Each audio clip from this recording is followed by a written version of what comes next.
Hello and welcome to the Secular Buddhism Podcast, a podcast that presents Buddhist teachings, concepts, and ideas from a secular perspective. You don't need to use what you learn from Buddhism to be a Buddhist. You can use what you learn to simply be a better whatever you already are. I am your host, Noah Rasheta, and let's jump into today's topic.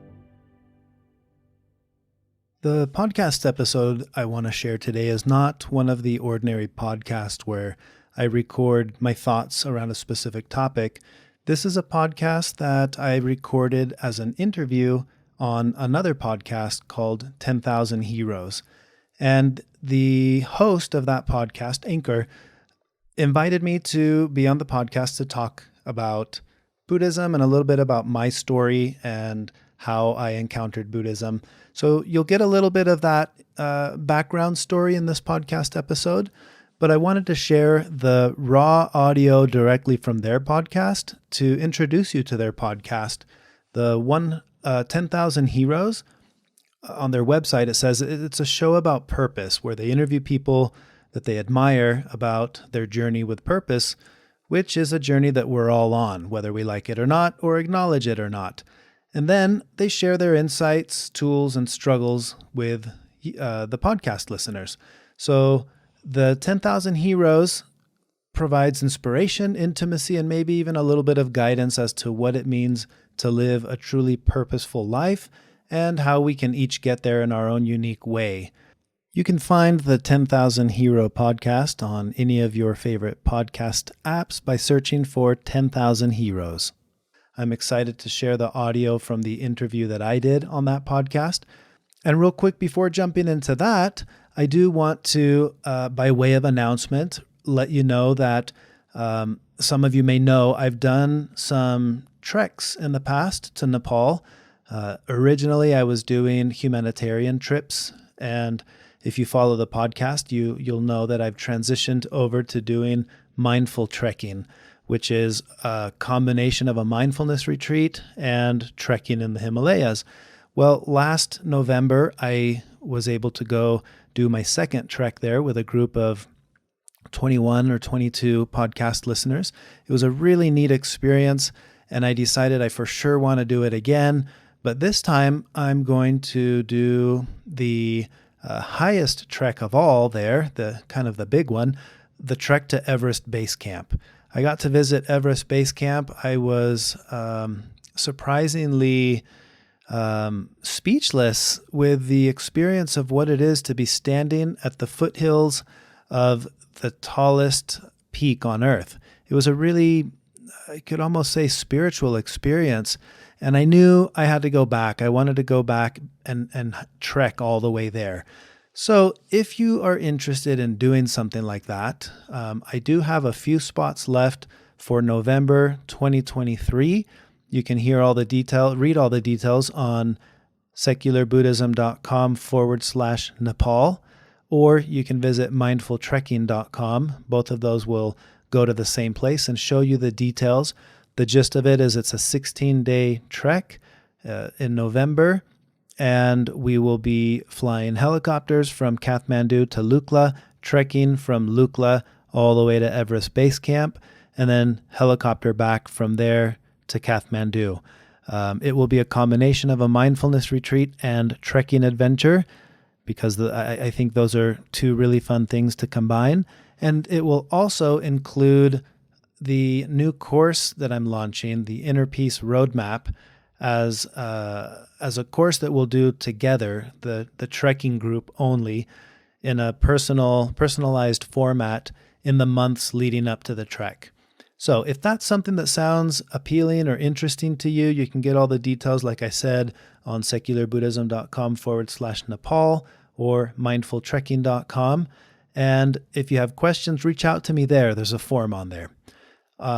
So with that, let's go back to the interview of the podcast 10,000 Heroes.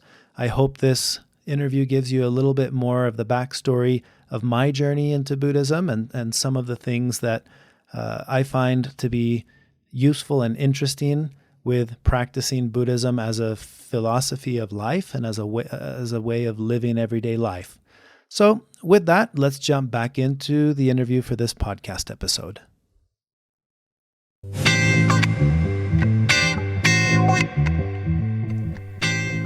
Hey everybody, and welcome to the first interview of season 5. My guest today is Noah Rasheta.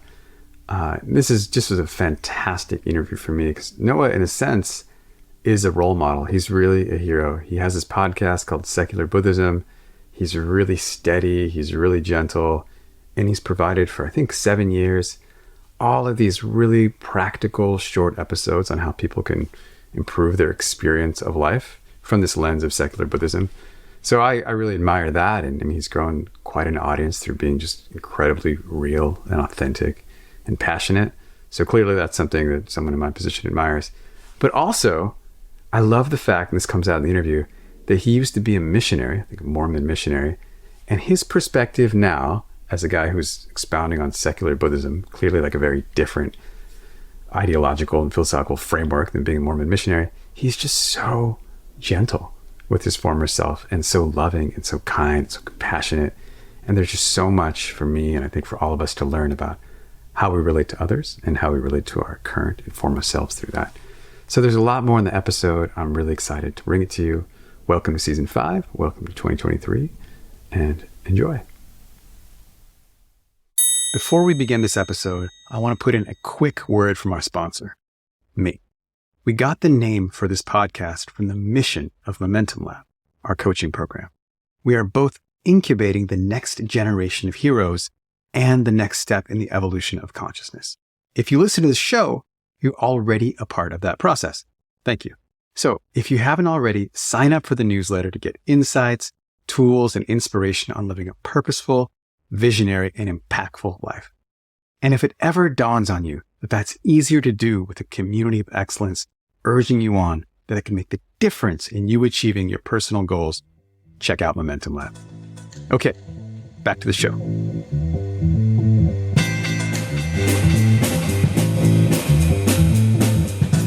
I'm really stoked to have this conversation. You know, Dan talked about you a little bit in our talk, and then I listened, I've read some of your work, and I listened to a bunch of episodes this morning as I was doing my daily bread ritual. And the one, I think the first one I listened to was it like be who you are, just like be who you are. It's a recent episode. I mean, there were just so many things in that spoke to me. And I've been doing this kind of personal growth, personal development, trying to combine mathematics and rationality and spirituality for a long time.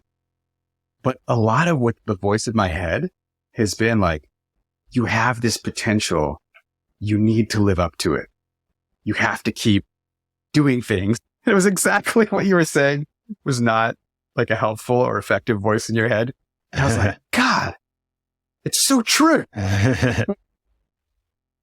And I was doing it while I was making bread, and I make bread every morning. It's a thing I started 8 years ago when I got married, and my wife is French, and she's really into, like French people, good quality bread. And since we live in the US, that's just not available to her liking. So I learned how to make bread, and it's this daily practice that I got really good at without having any ambition about or wanting to be good at or anything.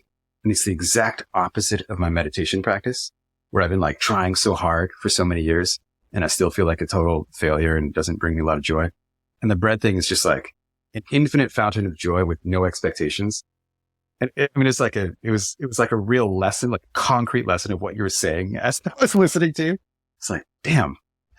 Yeah, that's the big difference, isn't it? Between the feeling that I should or I have to do this versus I get to, or I'm doing it just because I enjoy it, but there's no compelling reason to, like, there's no belief behind it that's influencing the decision making that says you have to do this. And then it becomes a more playful thing, and you do it because you can, because why not, rather than because I feel like I should, or I think there's a big difference there. Yeah. Yeah. And did you learn that through your study of Buddhism, or did you have some kind of visceral experience of that and then go and learn the theory afterwards? I would say it was a little bit of both. It was through learning various concepts and ideas in Buddhism, and particularly the teachings around non-attachment or holding loosely to views. I recognize that holding too tightly, even to the view of, these teachings are beneficial, or I should be meditating, things like that. You're stuck in that same cycle of holding a little bit too tightly to it.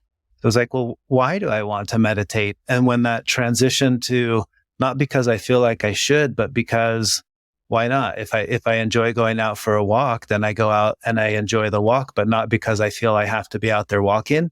Same thing happened with the practices, particularly meditation. And it became a much more enjoyable experience because there's no pressure that I have to do it anymore. There's no end result, no benefit that I'm trying to extract out of it. It's the process itself is the enjoyable part. It's interesting specifically with meditation because in our mainstream culture in the last 20 years, it's become much more of a thing. People are like, oh, you should be meditating, and it has all these health benefits, and cognitive benefits, and this and that. I mean, do you think it ends up being counterproductive? I think it does in a lot of ways, because it ends up being one more of those things that causes you unnecessary stress or anxiety, because you add it to the pile of things that I feel I should be doing, and I feel bad that I'm not doing them. Either I'm not doing them or I feel like I'm not doing them well. And that's really not the point. I think sometimes meditation is presented like a tool, right? That's like, hey, if you want more peace, then you need this. Or if you want to be more successful in your productivity, then you need to start doing this. And while those are benefits that result from the practice, that those are not the goal of the practice. I think the goal of the practice is to break from the habitual reactivity and the autopilot mode that we kind of go into, and doing something deliberate without the need for it to be anything. It's like, I'm just doing this just to do it. And that's when you start to reap those benefits. So it's kind of a catch-22, right? Because if you're doing it just for the sake of the benefits, then you may not get those benefits. But if you're doing it without the expectation, then you may enjoy benefits. Kind of like your bread making. If you have the stress that you have to make this bread because you're selling them, or there's a high expectation for the quality, it may turn out the way you want. But anytime it's not turning out the way you want, now you're not enjoying the process. But because you do it in a way where it's just something that you do and you don't have to do it, the benefit of it turning out great is that's the icing on the cake. But it didn't matter because it was the process of making it that was what mattered, Yeah. And it's this incredible, to like draw the metaphor a little further. It's this incredible thing that the bread I make it's subjectively awesome now, and people love it. And I make 4 loaves a day. And I give away 3, and people, they'll trade for it. They want to buy it. It's not really for sale, but people just love it. And every time I make a mistake, it's not a normal one, I just don't care. I'm just like, oh, this is an experiment that happened because the sourdough got too hot. And it's just always good. People are always appreciative. And I haven't had that experience in anything that I've like really tried for mastery at, because of this other narrative that like, I'm not good enough doing this thing. And the bread it's just like you're saying, it's just full, it's just play. Part of my project, this podcast, 10,000 Heroes, it's like mixed between a hypothesis and just like a blind belief that every one of us has a certain song we can sing or gift we can give. And if we get attuned with what that is, that's actually the way, like by being ourselves in the most radical way, that's actually the way we can make the most contribution. And it seems like it flows pretty well with this concept you're presenting of just be what you are. Yeah, I think it really does. And I think from such a young age, we kind of adopt the societal norms and views that mold us into, whether it's intentional or not, it's just what happens. It kind of molds us into this duality of who I am, who I think I should be. Those are 2. And then there's who I think you think I should be, right? You meaning society or parents. And we're always juggling these things.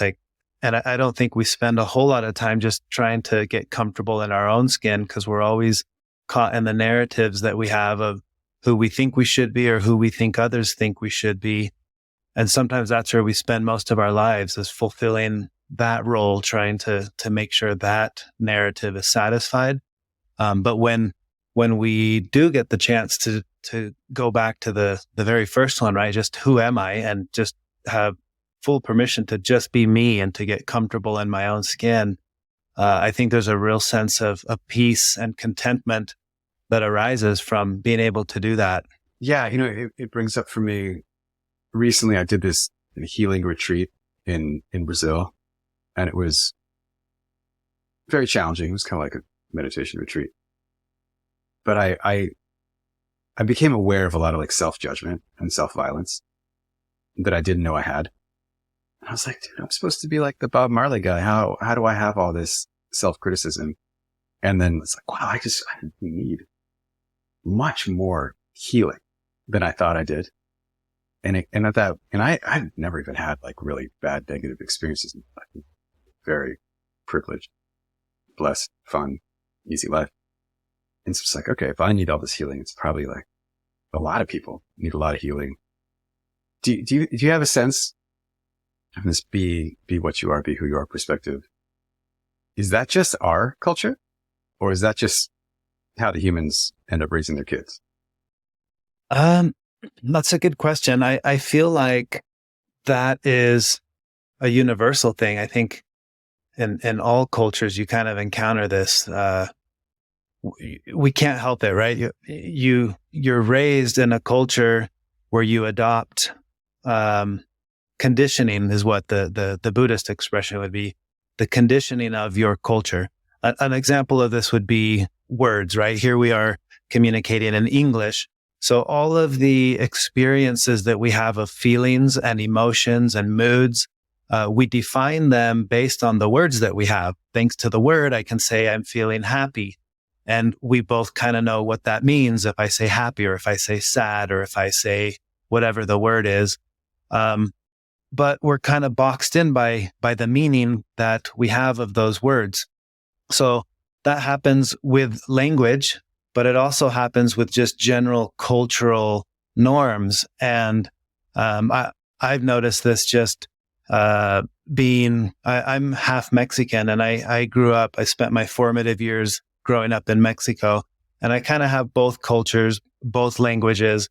And I noticed there are certain ideas or expressions that can come across easier in Spanish because of the specific words that you have to define that mood or that emotion. And then in English, you have other ones.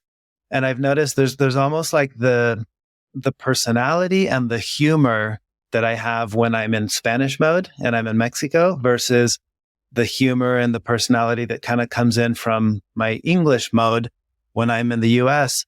And that to me clarifies, or I guess, it makes it clear that is what happens. We kind of adopt cultural norms, whether we want to or not, because that's just, we're like sponges, and we grow up in an environment where we just take everything in. We make meaning of things. We take in words.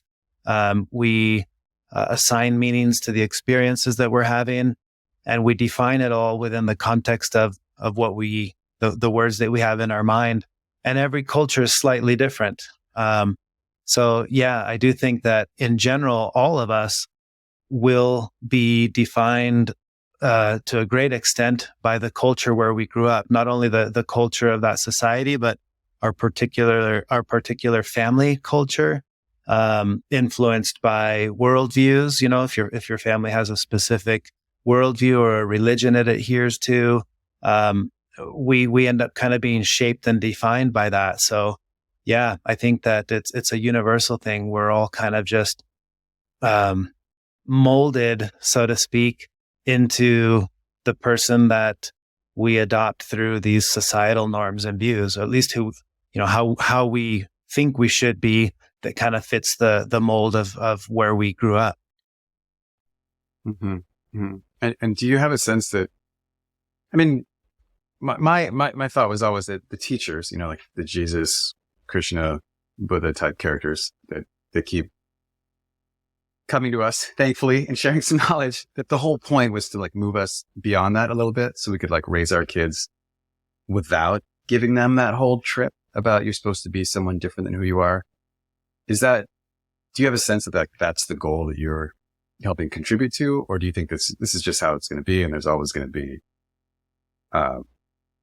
this process of like growing into adulthood, realizing that like, hey, I could just, that developmental process of every person of coming to self-acceptance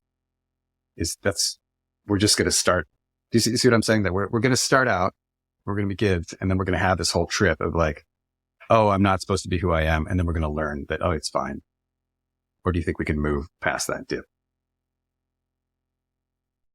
I'm not sure. I've thought about this a lot. I do find it interesting that a lot of these historical figures that arise, like the Jesus, Buddha type characters, seem to have their, or the origin of their transformation seems to occur around a similar age, right? Which is the similar age of midlife crisis. I think there is something to say about reaching a point in life where you kind of pause and say, wait, am I doing this correctly? Like, could there be another way? And maybe there's some form of awareness or enlightenment or whatever we want to call it that takes place where you just start to see things differently through a new lens or a new perspective. I think all of us can access that at some point. I feel like life in general is like a game of Tetris. If you'll recall the object of the game of Tetris, you have shapes that show up and you're trying to make the best of those shapes. You can twist them around and move them left and right, and you're trying to make them fit on each other. But the point of the game is you just play it until it's game over. There's no real point to it, right? And there's limited control, which gives us the illusion of being in control of the game. But really, you don't know what shape is going to show up next. I feel like that's what life is like. But we go through life thinking we're playing a game of chess where it's calculated. And if I do this, life will respond with that. And sometimes it's going well. So it feels like, okay, this really is how it is. And I can master this. I can somehow win the game. And winning the game may be different for us based on societal norms and views. But it could be, playing the game of success and trying to be wealthy or famous or powerful or something like that. Then at some point, if you live long enough, the chess game doesn't play according to the rules because it was never a chess game. It's been Tetris all along. And this random shape shows up in the form of loss, the loss of a loved one or sickness that you weren't expecting or something that just doesn't compute the way you were thinking it would. And that's the moment of the proverbial rug gets swept out from under your feet. And you're kind of left with, well, wait a second. I didn't think that this was going to happen this way. So now how do I make sense of it all? I think those are those key moments that certain characters in history experience. And they make that transformation from thinking they're caught up in a game of chess and switching to realizing the nature of reality is uncertainty. We don't know what's coming our way. How do we best deal with that? And you see echoes of this in the teachings of a lot of these historical characters. Like, Jesus has the whole analogy of be like the lilies in the field that don't have to stress or worry about what's coming. The Buddha has the whole concept of groundlessness and becoming comfortable with discomfort, not needing that certainty. And I think as we start to let go of the need to have something firm to stand on, in one sense, in a religious sense, it could be that you put faith in God. In the Buddhist sense, it could be that you become comfortable with discomfort and with uncertainty. And then we start to find that new grounding for, I guess, the remainder of our lives after that point, where we can more skillfully tackle the game and the pieces that show up because we're no longer bent out of shape because we got the shape that we didn't want. Instead of thinking, oh, the world has done me an injustice, I didn't deserve this piece, we start to recognize any piece can show up for anyone. And There was no, it's not about getting what's fair or getting what I deserve or avoiding what I don't deserve. I could be a kind, compassionate person and still get this horrible Tetris piece that now I've got to figure out how to make it work. And there's nothing personal about it. That's just the nature of reality. I feel like that's an important transition that a lot of people go through if they live long enough.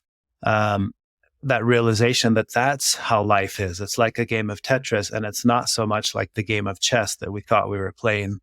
Does that make sense? It's a beautiful metaphor because the chess is totally deterministic, right? There's no luck. It's all strategy. You know all the moves that are possible in advance. And Tetris is really, it's just so clear. Yeah. You're just reacting to things outside of your control and doing your best. Right. Yeah. Wow. I know. I take it. I take the metaphor. It's deep. And it's so easy for me, at least. It's like, I think of myself as so capable in the doing realm. Mm-hmm. It's just so easy for that to like just flow into the chess mentality of like, oh, just because I know how to do things, I can do anything and I'm in control of what happens here, which is just so patently false. Right. Yeah. So did you, okay. So for people who are traditionally religious, I think they have a bit of an advantage in this zone. You grow up with this whole like God or faith concept. There's this kind of built-in humility there. Did you grow up with religion?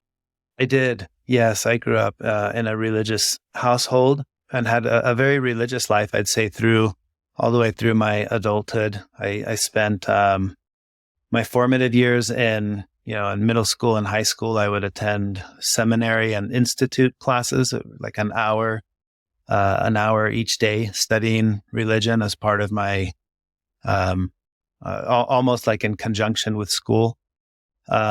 And then my school was a religious school. I went to a Catholic high school and middle school without being Catholic. So my mom's side of the family is Catholic, and then my dad converted to Mormonism. So I grew up kind of in both of those cultures as a devout Mormon, but with heavy Catholic background and upbringing too, because of my schooling and family. And then I spent 2 years as a missionary out proselyting in South America.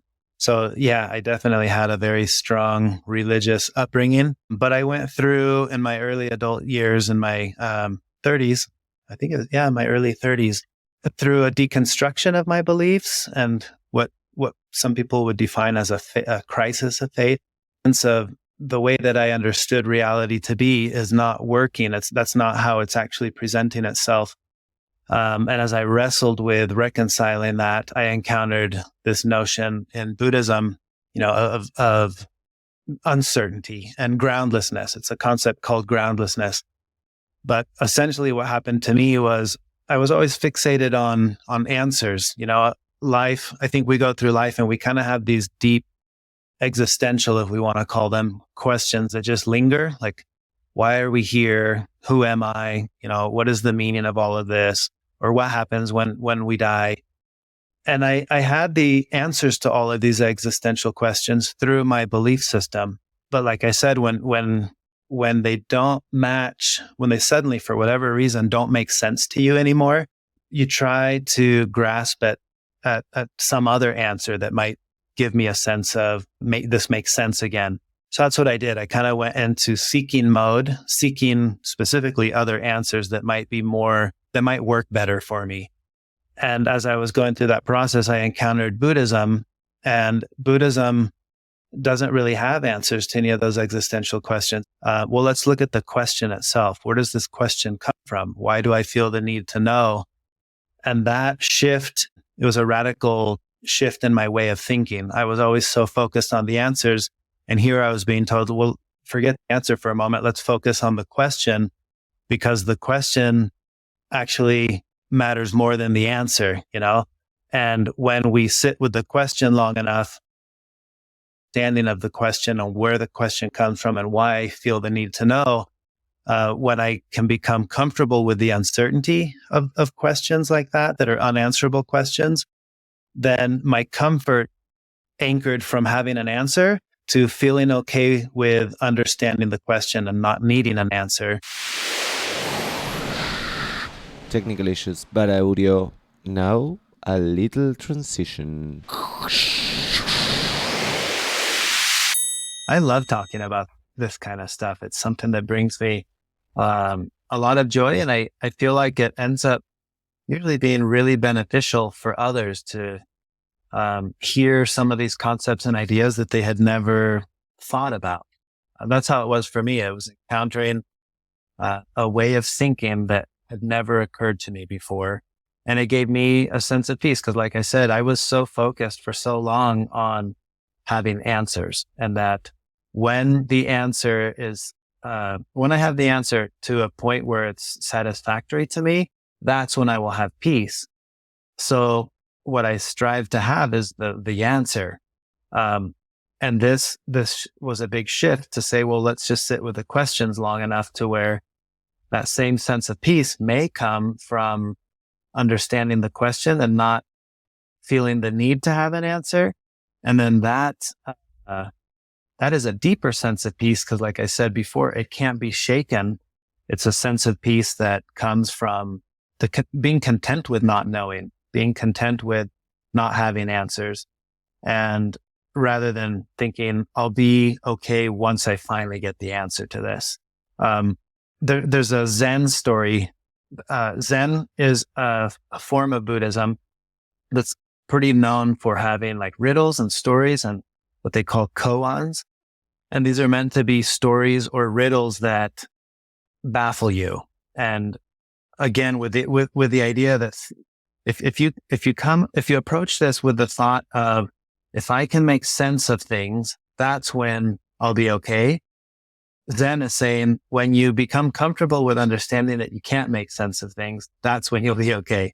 So they introduce these koans that are meant to be baffling riddles, right? And some of them are pretty famous. Like there's the notion of the sound of one hand clapping. And it's like, the question is, what is the sound of one hand clapping? And you can wrestle with that conceptually. You can try to answer it. But for me, as with all koans, it's not about the answer. It's just about sitting with the question.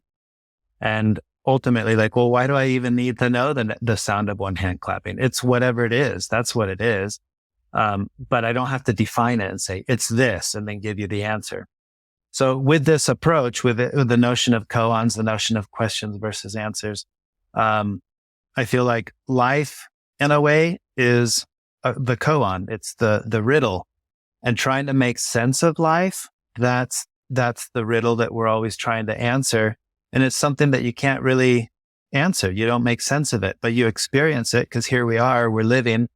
But what if I didn't have to have the answer? What if I was okay with sitting with the riddle itself? And life is the riddle. It's like, it's not something to be solved. It's something to be experienced. And I'm experiencing it as I go along. And I think we forget that sometimes because here we are experiencing life, but that's not enough. We're trying to make sense of it and say, but why am I experiencing life? Or what happens, what happened before, or what happens after? We're trying to do more than just experience what is. So I think that's an idea and a notion that sometimes people will hear and say, I've never thought of it that way. And then they start to sit with a little bit more comfort in the experience of being alive rather than in trying to make sense of what it is to be alive, Yeah, I love that. I love that distinction, just to be in it and concerned about what's happening in this moment. Yeah. Which is our, and I had this other, it's not a radical realization, but I had this thought the other day that when we think about consciousness, and it's a big question, what is consciousness? The hard problem of consciousness. A lot of times I end up thinking about thinking. And like, what is the difference between beings that think and beings that don't think? But actually, to have a conscious experience is not about thinking. It's about the feeling, right? It's like actually having an experience as opposed to just an experience that comes out of the stimuli that affect us. And so to me, that like maps to what you're saying is it's not really like, it doesn't really matter when we think about it, the key part of it is that we are having this conscious experience and we can have some sort of influence over shepherding what that conscious experience is. Right. Yeah. And I think, like you said, consciousness itself is such a difficult word to, like, what does it mean? Right. Not a lot of people sit and think about a notion like concept or a concept like consciousness. Another one that I think is much more universal and still equally problematic is something like love. Almost everyone will experience it at some point. The idea of falling in love or feeling love towards your parents or your kids or your pets.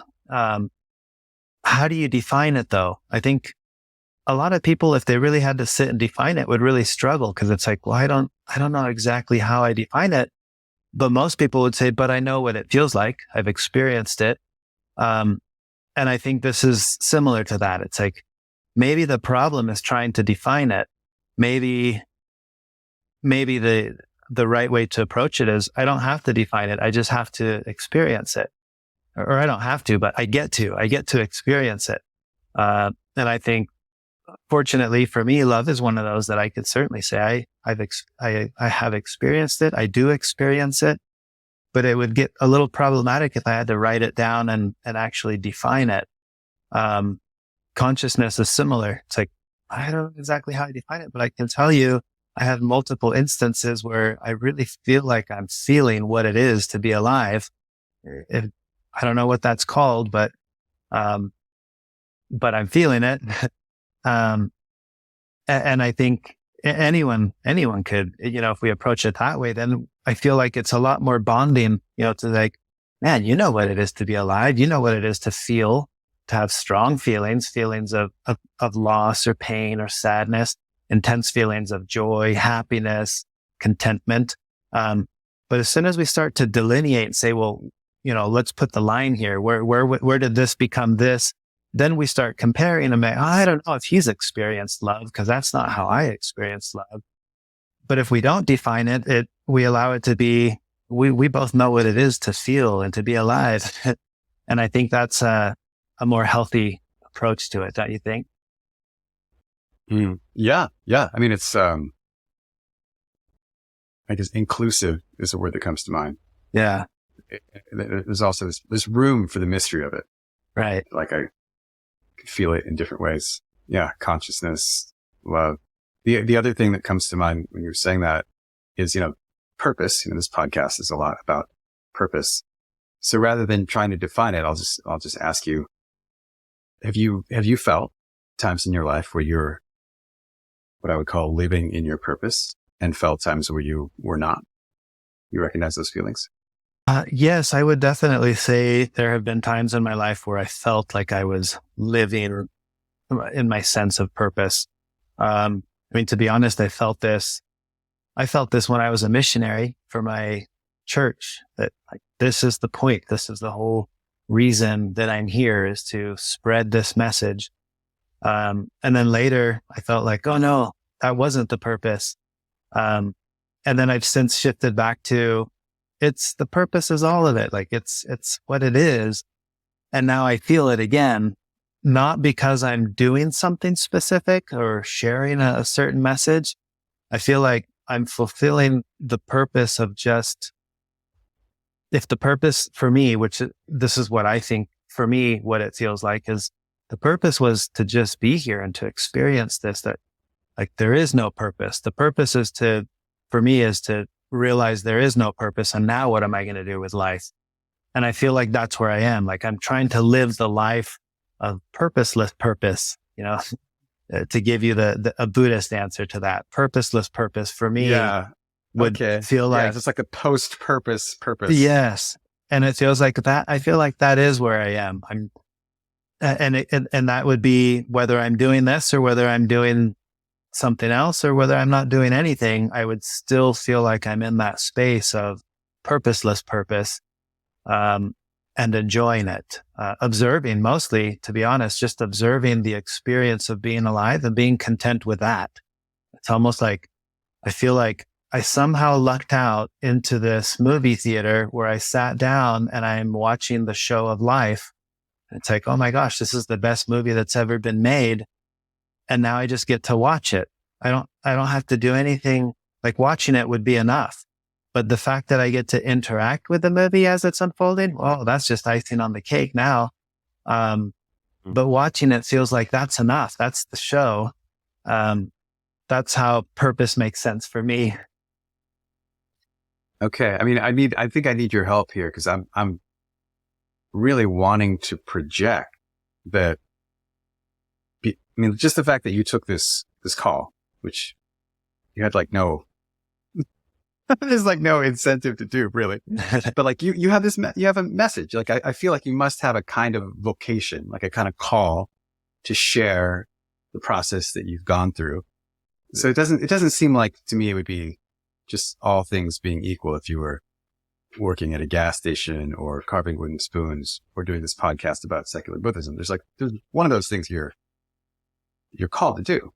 Is that not right? Yeah, I think for me, what it kind of became, I noticed there were two main things that I thoroughly enjoy doing. One of them is talking about these topics of mindfulness, Buddhism. And the other one is talking about paragliding and flying. Like those are my two passions.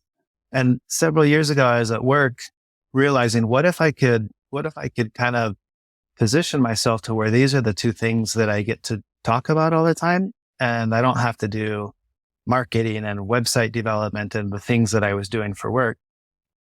And that set me on this course to do a podcast and to start a flight school.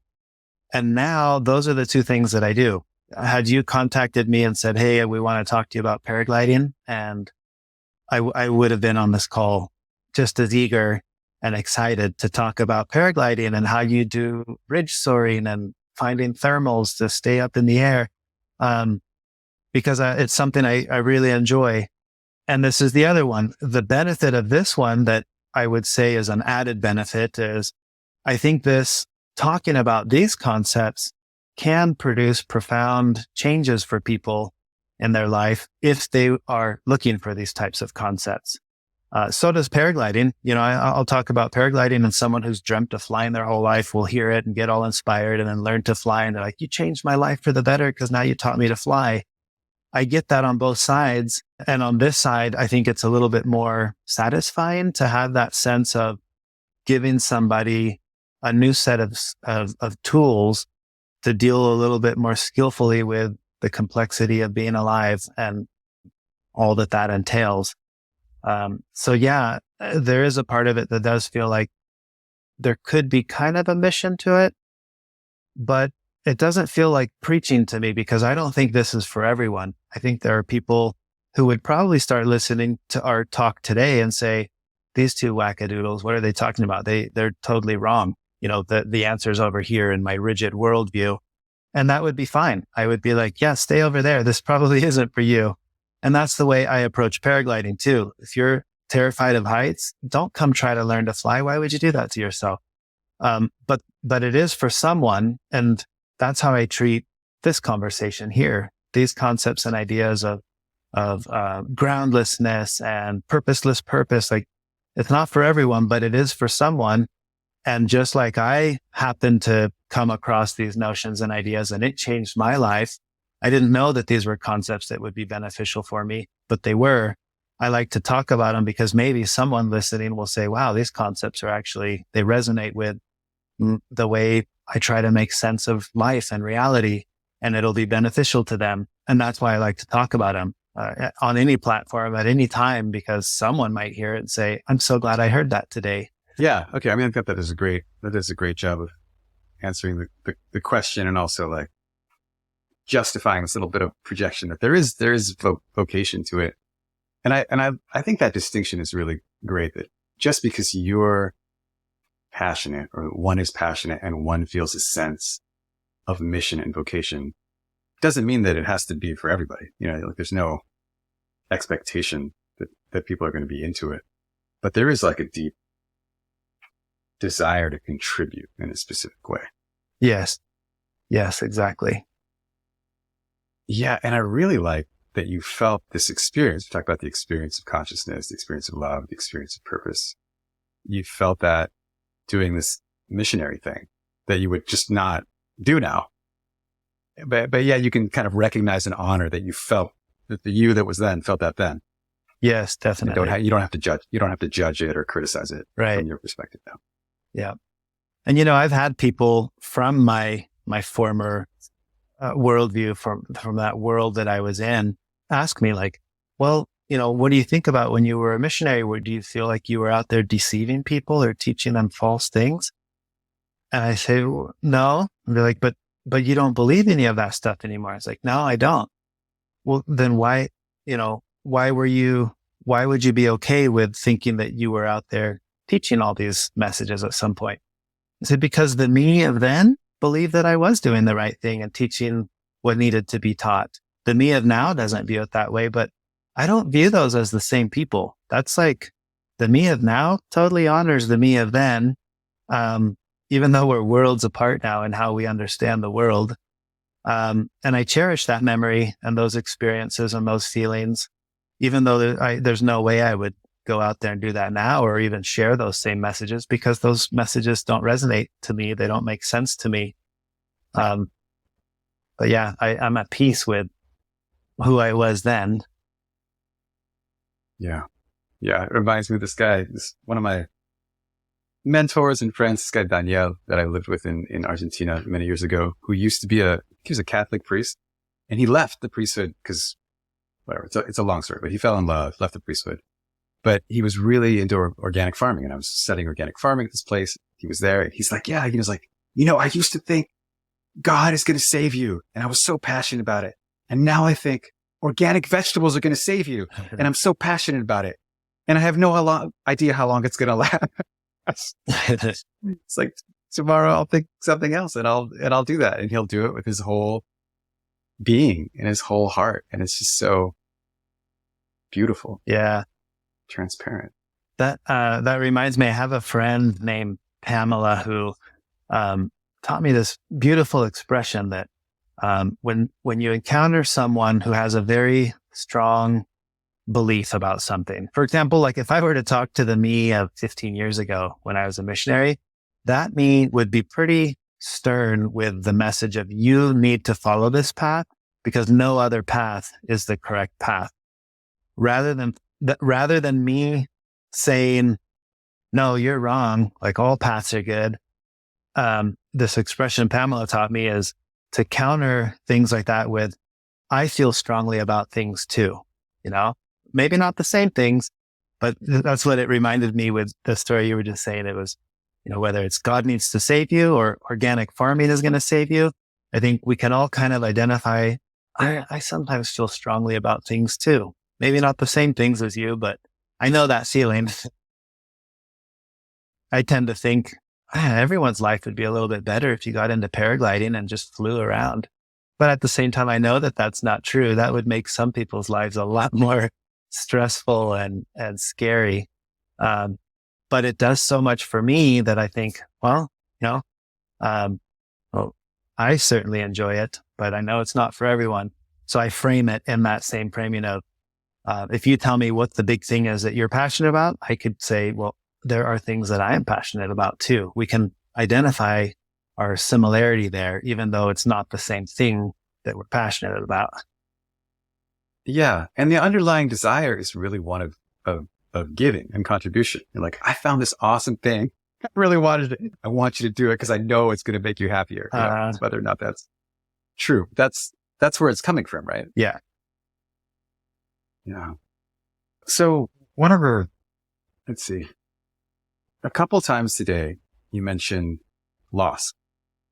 And you mentioned it in a way that made me think you experienced something like that and it had changed you. Is that true? Oh, yes, definitely. That wasn't the catalyst for my big change. Loss occurred later. I lost my dad to cancer.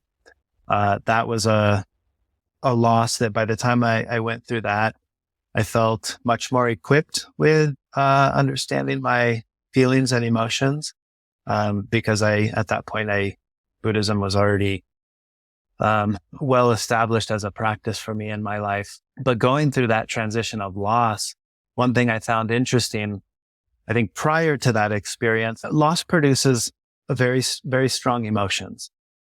And I think we're resistant to feeling emotions. We don't, especially the unpleasant ones, right? Like sadness and pain. We don't want to feel those. And we dread the thought that we might experience this, soon. So with my dad with cancer, it's a slow process there at the end. Like, it's coming. It's not an overnight surprise. And when you experience loss in a very surprising manner, it just suddenly hits you. But with my dad, it was like, we saw it coming and it's getting closer and closer. And I could see other family members like just dreading the moment of loss and the intensity of those feelings that were going to arise because they're already starting to formulate. Where with me, I felt very grateful that I had no desire to push those feelings away. There was no aversion to pain, no aversion to crying. So it allowed me to have this beautiful transition at the end with my dad to like sit with him and tell him how much I love him and thank him for the memories and sit and cry with him and feel all the feelings without feeling ashamed and without feeling aversion. Like, oh no, I don't want people to see that I'm welling up or that I'm crying. It was like, no, this is the beauty of this moment. I'm just feeling it all. And had I not encountered these notions and ideas that Buddhism gave me, I think I would have missed that opportunity because I would have tried so hard to not feel that until I have to, right? To the actual moment of loss. But I didn't feel that. I felt like, oh, I'm not afraid to cry. I mean, even now I can talk about it and well up and I feel zero sorrow around that. Sometimes we start to feel. And when we're really feeling, we say, oh, sorry, as if I should apologize that you saw that I was getting sentimental. And I don't feel that. I feel like, hey, if I'm going to sit here and talk about my dad, I'm probably going to well up and feel tears, but I'm not going to apologize about it because that's what happens when you think about someone that you've lost that you love, right? I thought that was a really interesting thing to go through with my dad's loss. The earlier loss for me that was the catalyst that became the start of the faith crisis and I guess just the rug swept out from under your feet moment. That was different. That was, I was going through a really rocky stage in my marriage and the rug had been swept out from under my feet. It was all on the brink of collapse.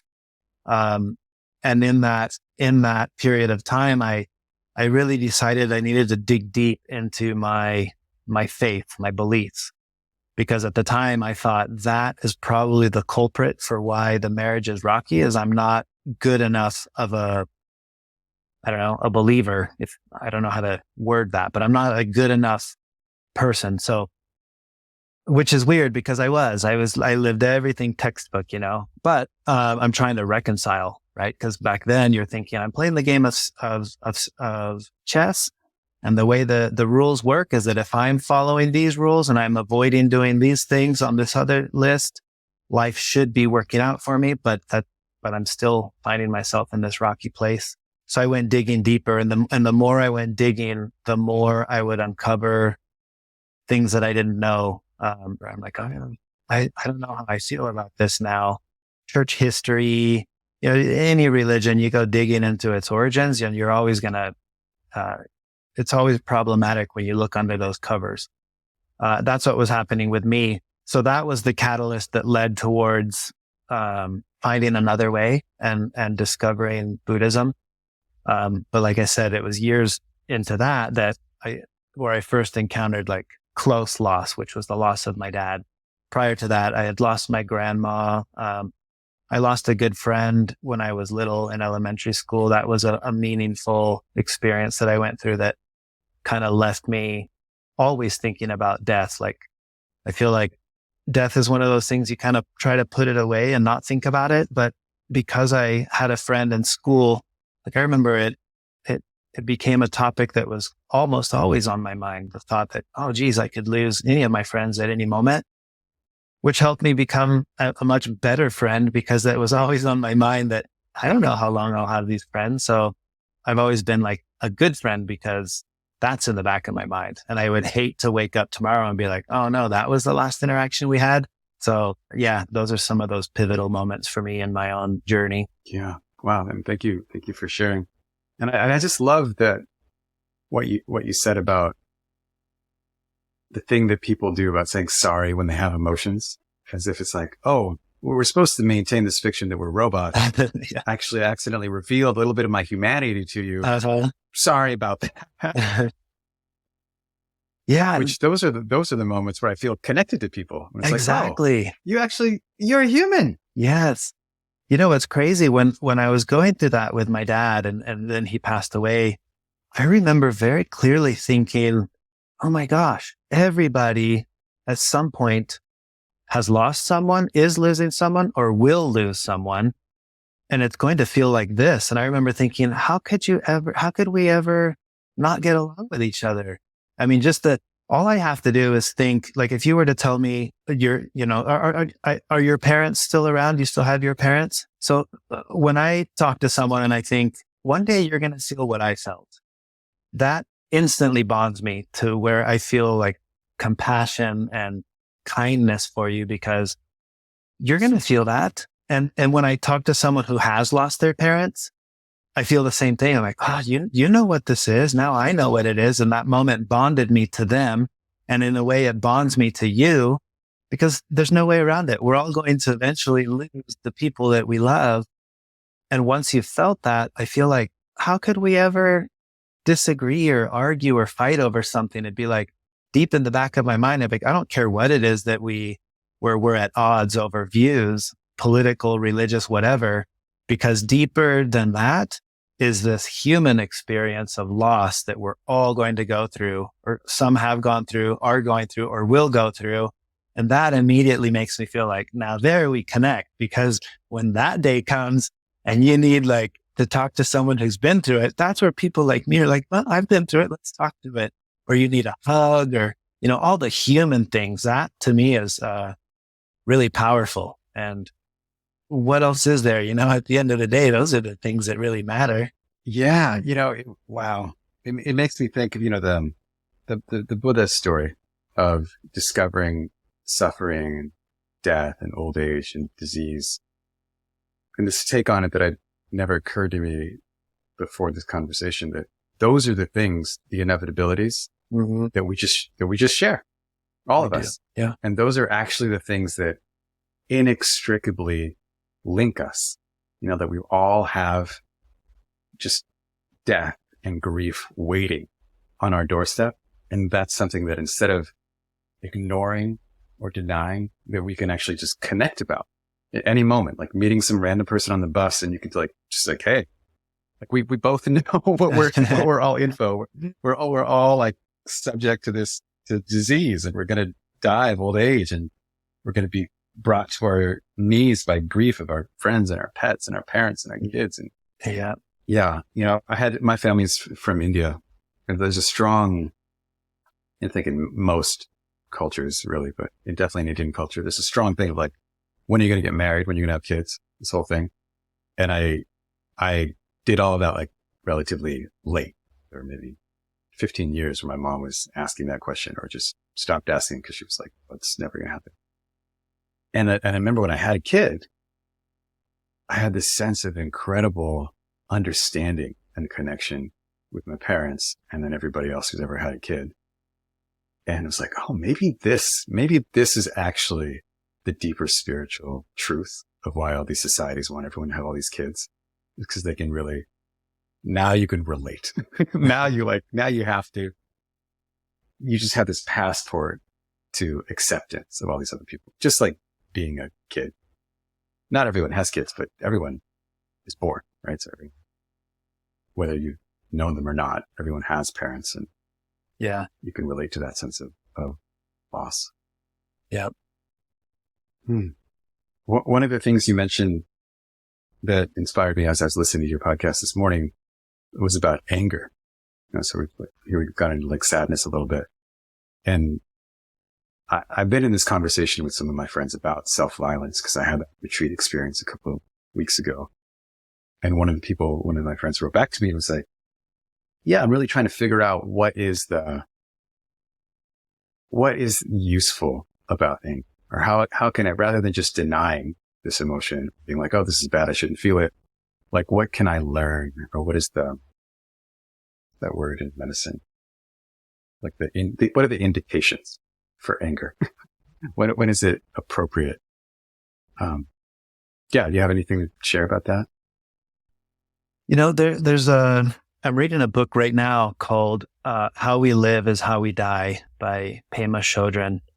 And there's a concept in Tibetan Buddhism, well, in Buddhism in general, but for sure in Tibetan Buddhism, called co-emergent wisdom. And the idea is that the thing that we see as a fault, let's say in this case, anger is the example. And I say, oh, I have the propensity to feel anger or to be angry. Co-emerging with that anger is the wisdom of anger, right? The wisdom that arises from, if I understand my anger, through that understanding, sitting with it and befriending the emotion of anger, then I obtain the wisdom. And this is how it is for all of the things that we view as, weaknesses might be the word. We all have them, right? Where we think, oh, I'm really disorganized, or I'm really lazy, or co-emerging with that thing that we would label as the thing I don't want is the thing that you actually do want. But you can't have one without the other. We go through our day-to-day lives feeling aversion for that thing, in this case, anger. And I might say, well, now I'm angry and I'm angry that I'm angry. So I'm going to really try to not be an angry person. What happens in that process, the aversion to the anger, makes you miss the wisdom that co-emerges with the anger. So the Buddhist approach would say, okay, I can identify anger as something that I experience or I have the propensity for. So when it does arise, I'm going to sit with it. Where is this coming from? Why am I feeling this anger? What does anger actually feel like? Where am I feeling it in my body? And you kind of sit with it. And what happens is you don't get rid of it, but you change the relationship you have with anger. And then when this big, ugly thing, visualize your anger as a character that's sitting there in front of you. It's ugly. You don't like it. It smells. You don't want it there. You've been poking at it with these spears, which only makes it more mad. What if we drop the fight and say, I am so sorry I've been pushing you away so long. Sit with me. Tell me, welcome back. Why are you here? Why have I seen you as my enemy? Let's actually talk. You befriend it. And the wisdom of anger is what co-arises with it. And with that understanding and the new relationship you have with anger, with your anger, a new form of wisdom co-arises with it. And I really like that thought and that view of all of the things that we would look at as emotions. We tend to put them in our baskets, right? This basket has the pleasant, I want more of it. This basket has the unpleasant, I want less of it. And once we do that and we weigh it, we play the game of do everything you can to get more of the emotions you like and do everything you can to get less of the emotions you don't like. Equanimity is balancing those out and saying, they're all welcome at the table. All of you come here and sit here. Who's here now? Oh, it's anger. Hi, anger. Let's talk. What brings you here today? A beautiful thing happens in that process. The relationship with anger changes. A new form of wisdom arises with that anger because you actually listened to it and learned from it.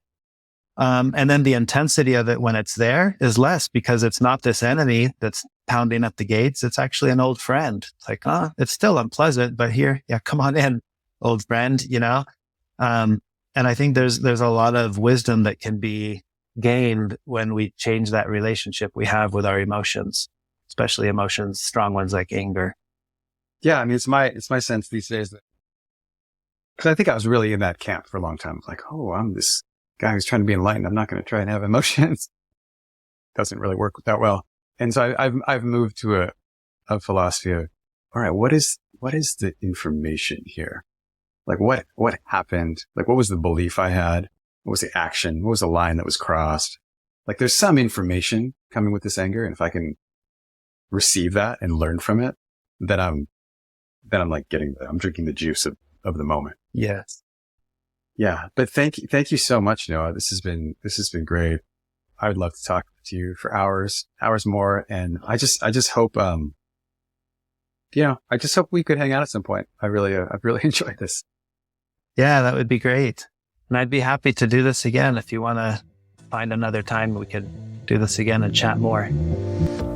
Thank you for listening to the Secular Buddhism Podcast. If you enjoyed today's topic and you want to learn more, visit secularbuddhism.com, where I have links to my books, courses, podcast episodes, and information for how to join the Secular Buddhism Podcast community. Thank you for listening. Until next time.